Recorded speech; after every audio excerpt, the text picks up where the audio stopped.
പെരുമ്പാവൂർ മുടിക്കലിൽ പുഴയിൽ വീണ പെൺകുട്ടി ഫാത്തിമ അവരുടെ മൃതദേഹം കണ്ടെത്തി. പുഴയരികിൽ നടക്കുന്നതിനിടെയാണ് സഹോദരിമാർ പുഴയിലേക്ക് വീണ് അപകടത്തിൽപ്പെട്ടത്. മറ്റൊരു സഹോദരിയെ രക്ഷപ്പെടുത്തി, എന്നാൽ ഇവരെ കണ്ടെത്താൻ കഴിഞ്ഞില്ല. ഇപ്പോൾ മൃതദേഹം കണ്ടെത്തിയെന്നാണ് വാർത്ത വരുന്നത്. ശ്യാംകുമാർ കൊച്ചിയിൽ നിന്ന് ചേരുന്നു. ശ്യാം, എന്താണ് സങ്കടകരമായ വിവരം?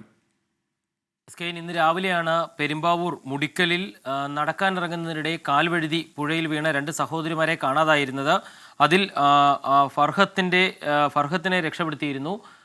ഫാത്തിമയുടെ മൃതദേഹമാണ് ഇപ്പോൾ കണ്ടെത്തിയിരിക്കുന്നത്. രാവിലെ മുതൽ ഈ കുട്ടിക്ക് വേണ്ടി നാട്ടുകാരും ഫയർഫോഴ്സും അടക്കം തിരച്ചിൽ നടത്തുകയായിരുന്നു.